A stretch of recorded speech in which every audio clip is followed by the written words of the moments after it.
Hi hello everyone. सो आज हम लोग देखेंगे clause number 9 which is performance evaluation. इस क्लॉज में तीन क्लॉजेस हैं। 9.1 which is monitoring measurement analysis and evaluation, 9.2 which is internal audit, 9.3 which is management review. ठीक है, एक एक करके देख लेते हैं। 9.1 is monitoring measurement analysis and evaluation. So basically monitoring का मतलब क्या हुआ कि जो भी आपने अभी तक प्लान किया है, जो भी चीजें आपने अभी तक सोची हैं, क्या वो सही से हो रही हैं, ये जानना जो होता है इसे बोलते हैं मॉनिटरिंग। ठीक है, मे भी आपने अपने इन्वायरमेंटल एस्पेक्ट बना लिए, वेस्ट वाटर एनर्जी। ठीक है, और आपने कुछ टारगेट सेट कर लिए, कुछ ऑब्जेक्टिव भी सेट कर लिए, और आपने डिसाइड किया कि आप ऐसे ऐसे चीजें करोगे। ठीक है, कुछ पैटर्न आपने सोच लिया। आप मॉनिटरिंग नहीं करोगे, मतलब ये नहीं देखोगे कि हर महीने कितना हो रहा है, कितनी चीजें एग्जीक्यूट हुई हैं, जो प्लानिंग थी उसमें से कितना इम्प्लीमेंट हुआ है, कितना नहीं हुआ है, अगर हुआ भी है तो कितना हुआ है। ये अगर नहीं करोगे और बिल्कुल एंड में अगर देखोगे तो कई कई बार क्या होता है, कई चीजें नहीं होती हैं। ठीक है, या गलत हो रही होती है पर तुम्हें पता ही नहीं होता है। पर अगर तुम बीच बीच में मॉनिटरिंग करते हो तो अगर कोई चीज गलत डायरेक्शन में जा रही है तो तुम्हें वो पहले ही पता चल जाती है और तुम उसके अगेंस्ट में कुछ कंट्रोल्स इंप्लीमेंट कर सकते हो। ठीक है, इसलिए monitoring measurement analysis and evaluation का मतलब यही है कि इन बिटवीन ऑर्गेनाइजेशन को अपनी जो इन्वायरमेंटल परफॉर्मेंस है, यानी कि जो तुमने ऑब्जेक्टिव सेट किए हैं वर्सेस जो भी तुम इनिशिएटिव इम्प्लीमेंट कर रहे हो, क्या वो हो रहे हैं, नहीं हो रहे हैं, हो रहे हैं तो सही से हो रहे हैं, क्या वो उसी डायरेक्शन में हो रहे हैं। मान लो तुमने डिसाइड किया है कि तुम ई वेस्ट जो है वो 100% डिस्पोज करोगे इस बार। ठीक है, पर जो भी टीम को तुमने वो जिम्मेदारी दी है, रिस्पॉन्सिबिलिटी दी, वो कर ही नहीं रहा है।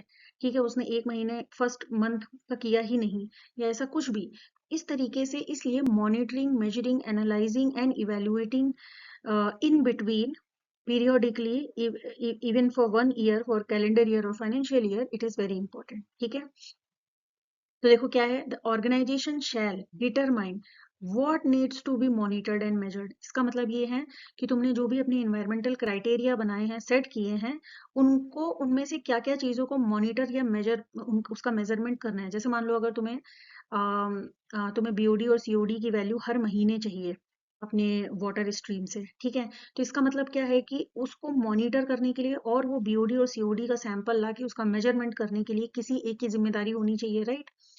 उस उसको उसको ये पता होना चाहिए कि उसे क्या क्या मेजर करना है उस वाटर सैंपल से, बीओडी सीओडी पीएच वट। ठीक है, इसके बाद है the methods for monitoring measuring analysing और इवेल्युएशन। फिर किस मेथड से करना है ताकि जो उसके रिजल्ट हैं वो करेक्ट रिजल्ट हों, ये उसको पता होना चाहिए। उसको ऑर्गेनाइजेशन को डिटरमाइन करके ये उस कंसर्न पर्सन को बताना चाहिए।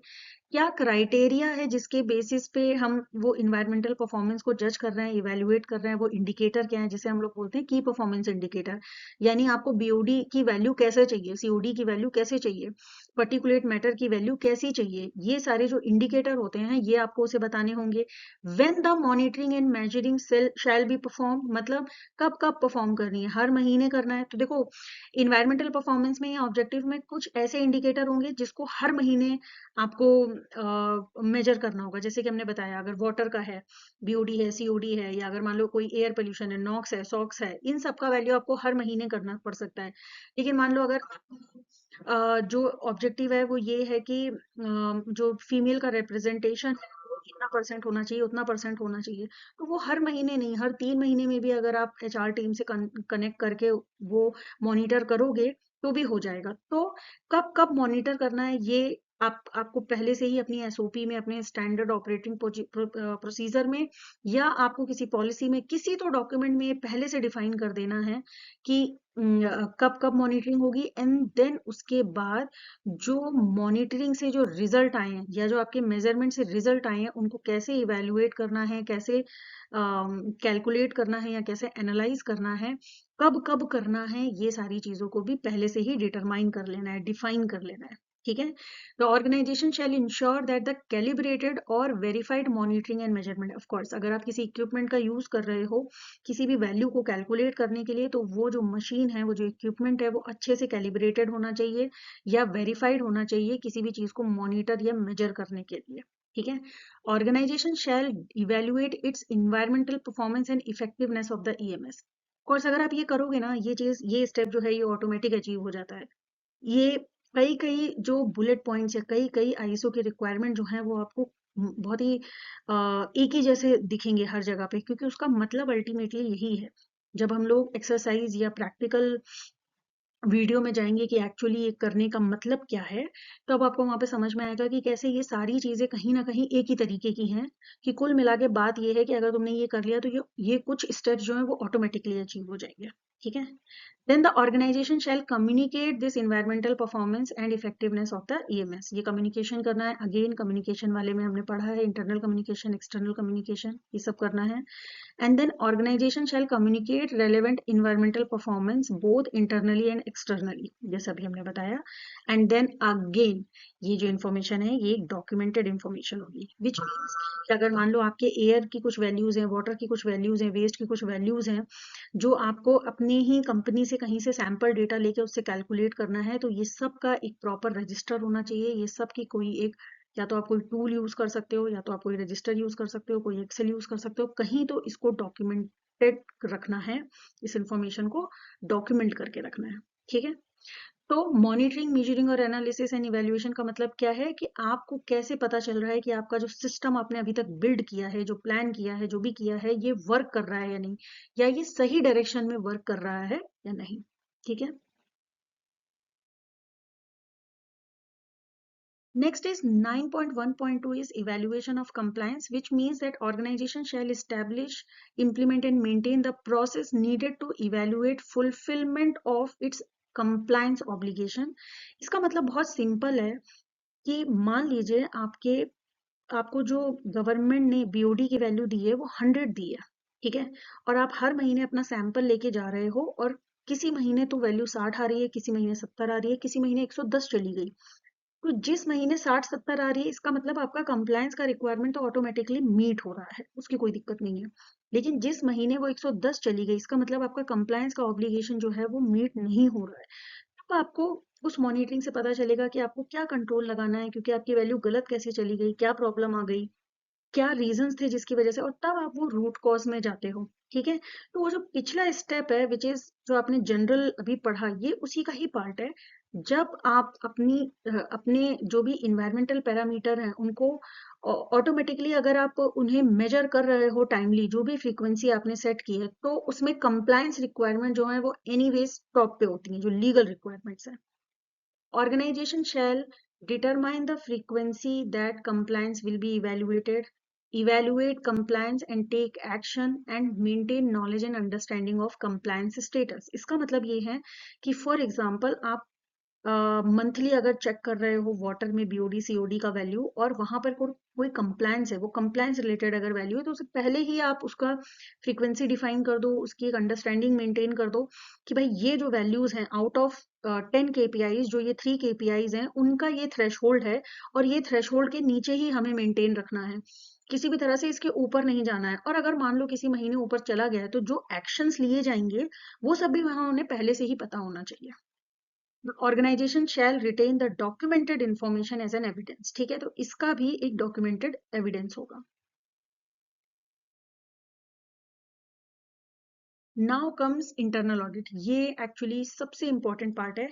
वन ऑफ द रीजन ये इंपॉर्टेंट पार्ट क्यों है इज, अगर आपकी कंपनी में इंटरनल ऑडिट आपने बहुत अच्छे से करवाई है, विच मीन्स कि आपकी ऑडिट टीम जो है उसे पता है कि क्या ऑडिट करना है, कब ऑडिट करना है, कैसे ऑडिट करना है, क्या डॉक्यूमेंट देखने हैं, वो डॉक्यूमेंट करेक्ट है फ्रॉम आईएसओ परस्पेक्टिव और नॉट, अगर ये सारी चीजें करेक्ट हो रही हैं, तो जो एडवांटेज मिलता है उसमें से एक एडवांटेज ये है कि जब आपका एक्सटर्नल ऑडिट आता है और वो इंटरनल ऑडिट की रिपोर्ट्स देखता है, और अगर वो सेटिस्फाई होता है, तो वो बहुत चांसेस हैं कि स्टेज 1 वाला जो वेरिफिकेशन है वो बहुत जल्दी और बहुत ईजी हो जाए, और स्टेज 2 में जाने में आसानी होती है। ठीक है। तो इसका मतलब ये है कि जो एक्सटर्नल ऑडिटर है वो इतनी गलतियां, इसको मिलने का स्कोप ही नहीं होता, इतने गैप्स मिलने का उसे स्कोप ही नहीं होता। क्यों? क्योंकि आपने इंटरनल ऑडिट अच्छे से करवाई है। ठीक है। तो इसका 9.2.1 क्या है, सम जनरल रिक्वायरमेंट, जैसे कि पहला है, organization shall conduct internal audits at planned interval to provide information on whether the EMS और कंफर्म्स टू। इसका मतलब ये है कि एक प्लान्ड इंटरवल में, जैसे मान लीजिए आपने डिसाइड किया कि हर 6 महीने में या हर 3 महीने में एक बार इंटरनल ऑडिट होगी। मान लीजिए आपने 3 महीने डिसाइड किया, तो वो 3 महीने में जो इंटरनल ऑडिट होगी, उसको ये देखना है कि क्या कंफर्मिटी है या नॉन कंफर्मिटी है। ठीक है, कंफर्मिटी का मतलब क्या होता है कि जो भी ईएमएस की रिक्वायरमेंट है, क्या उससे जो अभी करंट में सिस्टम चल रहा है वो कंफर्म कर रहा है या नहीं कर रहा है। जैसे देखो, the organization's own requirement for its EMS and the requirements for the internal standard, इसे बोलते हैं कंफर्मिटी, कि वो जो भी रिक्वायरमेंट आईएसओ में लिखी हुई है, वो जो ऑडिटर आया है वो ये कंफर्म कर रहा है कि हाँ, सारी की सारी रिक्वायरमेंट के बेसिस पे जो भी सिस्टम है, जो भी परफॉर्मेंस है ईएमएस के अगेंस्ट में, जो भी असेसमेंट है वो करेक्ट है। ठीक है, वो इफेक्टिवली इम्प्लीमेंट भी हुआ है और मेंटेन भी हुआ है। फिर उसके बाद देखो 9.2.2 में कह रहा है इंटरनल ऑडिट प्रोग्राम्स क्या क्या है, that the organisation shall establish implement maintain and internal audit program including, समझना, आपको फ्रीक्वेंसी पता होनी चाहिए। इंटरनल ऑडिटर्स जो होते हैं उनको और ईएसडी टीम या सस्टेनेबिलिटी टीम मिल के पहले से ही डिफाइन कर लेती है कि इंटरनल ऑडिट की फ्रीक्वेंसी क्या होगी। फ्रीक्वेंसी का मतलब क्या होता है, 3 महीने में एक बार, 6 महीने में एक बार, या ईयरली होगी ऑडिट। मेथड्स, कि किस मेथड से ऑडिट करेंगे, वो मेथड्स। रिस्पॉन्सिबिलिटीज विच मीन्स कि कौन क्या ऑडिट करेगा। प्लानिंग रिक्वायरमेंट्स, कि क्या मतलब जो ऑडिट के वक्त में जो पूरी प्लानिंग है वो क्या क्या, मतलब कैसे क्या ऑडिट होगा, ये सब की पहले से ही प्लानिंग कर लेना, जो भी रिक्वायरमेंट है उनको प्लान करना। एंड देन इंटरनल ऑडिट की रिपोर्ट बनाना, ये सब उन्हें पहले से ही पता होना चाहिए। ये सारी चीज उन्होंने पहले से ही स्टैब्लिश कर लेनी चाहिए। ठीक है, when establishing the internal audit program, the organization shall take into the consideration the environmental importance of the process concerned, changes affecting the organization and the results of previous audits. ना उसके बाद क्या है, जो नेक्स्ट ऑडिट होती है उसमें previous audit का रिजल्ट प्लस नेक्स्ट 3 मंथ्स या 6 मंथ्स या जैसे भी आप कर रहे हैं उनका जो भी इफेक्ट है, इन सब को कंसीडर करके नेक्स्ट रिपोर्ट बनानी है। और उन्हें ये कंसीडर करना है कि अच्छा, उन्होंने पिछले ऑडिट में बोला था कि सम एक्स चीज जो है वो गलत जा रही है, तो क्या वो नेक्स्ट 3 मंथ्स में वो चीज बेटर हुई है या नहीं हुई है, ये चीज पे भी फोकस करना है। Organization shall define the audit criteria and scope for each audit, which means कि जो आपने पहले स्कोप, जो आप एक्सटर्नल ऑडिटर को देने वाले हो स्कोप, वो स्कोप आपने इंटरनल ऑडिट के लिए भी सेम रखा है, वो क्राइटेरिया सेम रखा है या नहीं रखा है। ऑडिटर्स को बेसिकली ऑडिटर्स को सही तरीके से सेलेक्ट करना है, इम्पार्शियल नहीं होना चाहिए। इवन आपकी इंटरनल ऑडिट की जो टीम होती है वो भी इंडिपेंडेंट होनी चाहिए, विच मीन्स कि वो जो भी आपकी हायरार्की है, उस हायरार्की में सस्टेनेबिलिटी टीम या जो इम्प्लीमेंटेशन टीम है या जो एग्जीक्यूशन टीम है, उसके साथ ये जो ऑडिट टीम है उनका कोई भी रिपोर्टिंग लाइन से जुड़ा जुड़ा नहीं होना चाहिए, क्योंकि उससे क्या होता है कि तुम उनके डिसीजन को मॉडिफाई कर सकते हो और जो इंटरनल ऑडिट की रिपोर्ट होती है वो गलत आ सकती है। ठीक है, इंटरनल ऑडिट की जो रिपोर्ट होती है वो मैनेजमेंट या टॉप मैनेजमेंट बेसिकली उनके रिव्यू के लिए जानी चाहिए या जाती हैं। इसलिए वो रिपोर्ट जो है वो पार्शियल नहीं होनी चाहिए। इवन दो सिस्टम में कुछ गलती है तो भी उन्हें वो रिपोर्ट करना चाहिए। ठीक है, ensure that the results of the audit are reported to relevant management and this is a documented information. Proper audit report with all the evidence, with all the findings एक क्रिएट करनी होती है। ठीक है, नेक्स्ट है 9.3 which is management review. Management review is that कि top management जो है वो इस पूरे जो प्रोसेस है ईएमएस के इफेक्टिवनेस का, ईएमएस की सूटेबिलिटी का, इसकी एडिक्वेसी का, इसका सबका उसको रिव्यू करता रहेगा। Management review shall include consideration of status of action from previous management reviews. मतलब पहले जो मैनेजमेंट रिव्यू हो गया, मतलब अगर हर 3 महीने में अगर इंटरनल ऑडिट हो रही है और इंटरनल ऑडिट टॉप मैनेजमेंट को जो रिपोर्ट सबमिट कर रही है वो हर 3 महीने में सबमिट कर रही है, विच मीन्स कि मैनेजमेंट को भी अपने पुराने जो मिनट्स ऑफ मीटिंग है, जो ये रिव्यूज दिए हैं उन्होंने, उसको भी कंसिडर करते हुए आगे जाना है। And they have to consider changes in the external and internal issues. क्या हम किसी इशू, जो भी हमारे इन्वायरमेंटल एक्सटर्नल इंटरनल इश्यूज हैं, क्या हमने वो इन बिटवीन चेंज कर दिए? क्या उनको अच्छे से पता होना चाहिए कि जो भी हमारी इंटरेस्टेड पार्टीज हैं, जो कंप्लायंस है, ऑब्लिगेशन है, वो क्या है, हमारे सिग्निफिकेंट इन्वायरमेंटल एस्पेक्ट क्या है, हमारी रिस्क एंड अपॉर्चुनिटी क्या है। हमारे इन्वायरमेंटल ऑब्जेक्टिव किस एक्सटेंट में अचीव हो सकते हैं, and the information on the organization environmental performance include trends in non-conformities and corrective actions, which means कि internal audit की जो report होगी, अगर वो कुछ पैरामीटर में conformity, कुछ पैरामीटर में नॉन conformity दे रही है, तो नॉन conformity के साथ वो एक corrective action देती है कि भाई ये तुम नहीं कर पा रहे हो तो अब ये कर लो, तो ताकि अगले 3 महीने में बेटर हो जाए, ठीक है। तो तुम्हारे मैनेजमेंट रिव्यू में भी तुम्हें वो प्रेजेंट करना है, मॉनिटरिंग और मेजरमेंट के रिजल्ट्स प्रेजेंट करने हैं, कंप्लायंस ऑब्लिगेशन फुलफिल हो गए हैं वो भी देना है, एंड देन ऑडिट की रिपोर्ट सबमिट करनी है।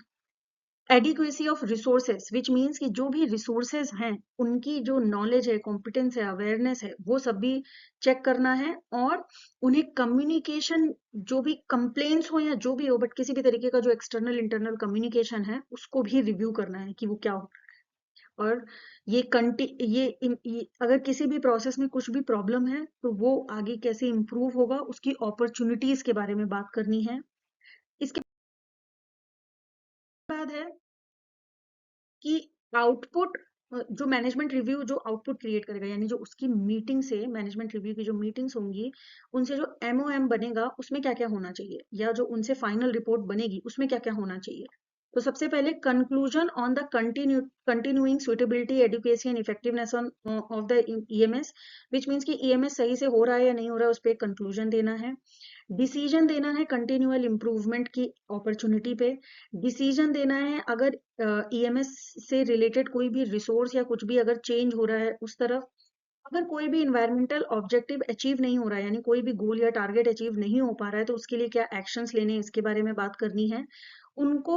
ईएमएस के इंटीग्रेशन में क्या क्या इम्प्रूवमेंट अपॉर्चुनिटीज हो सकती हैं with other business processes, not with in your, जो चल रहा है वो तो ठीक है, लेकिन उसके अलावा अदर बिजनेस प्रोसेसेस से क्या क्या अपॉर्चुनिटी मिल सकती है इम्प्रूवमेंट के लिए, उसके बारे में बात करनी है। And if there is any strategic direction के लिए, यानी स्ट्रेटेजी बनाने के लिए अगर कोई ईएमएस का इम्प्लीकेशन हो सकता है। कभी कभी क्या होता है, स्ट्रेटेजी टीम अलग होती है, ये ईएसजी की टीम अलग है, ईएमएस की टीम अलग है, ऑडिट टीम अलग है, टॉप मैनेजमेंट रिव्यू अलग हो रहा है, और अगर ये सब अलग अलग डायरेक्शन में जाते हैं तो कभी कभी क्या होता है, जैसे मान लीजिए कि हम लोगों ने हमारे डिपार्टमेंट में तो ये चीज मेंशन करी है कि हम नेट जीरो 2030 तक अचीव करेंगे। मेरी स्ट्रैटेजी टीम ने किसी डॉक्यूमेंट में लिख रखा है कि वो नेट जीरो 2050 तक अचीव करेंगे, तो ये बहुत ही दो अलग बातें हैं जो कि गलत स्टेटमेंट है, जो हो सकता है कि पब्लिक डोमेन में चले जाएं। इसलिए ये बहुत जरूरी है कि सारी टीम के साथ एक ही गोल लेके आगे जाना है। The organization shall retain the documented information as evidence of the result of the management review, which means कि आपको again इस management review का भी ये जो output है इसे as a documented information रखना है। आप minutes of meeting की तरह रख सकते हो, या तो इससे related कोई report generate कर सकते हो जिसमें याद रखना कि जितने लोगों ने इस मीटिंग को अटेंड किया है उनके सिग्नेचर होने चाहिए, पूरी तरीके से साइन कॉपी ये रखी होनी चाहिए, चाहे डिजिटल सिग्नेचर हो चाहे फिजिकल सिग्नेचर हो, ठीक है। Okay, next